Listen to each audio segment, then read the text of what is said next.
Tada! Cantik kan?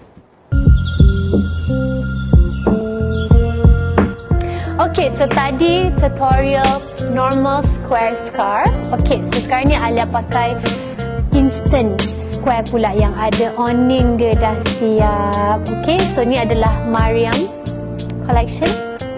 Betul kan, Maryam? Okay. So, kita akan pakai macam terbawa biasa. Nampak tak? Dia punya design sangat cantik. Apa jatuh-jatuh barang tu? Okay. So, kita pakai tudung sarung biasa. Nampak tak? Sarung-sarung je dia terus terletak. Okay? Alright, so now Alia akan ambil belah kiri ni dan buka macam ini. Lepas tu Alia akan pinkan dekat bahu Alia. Okay? Walaupun tudung ni tudung instant, tapi macam-macam style boleh buat. So senang. Okay, yang ni Alia akan masukkan dekat belakang. Tarik dia. Okay.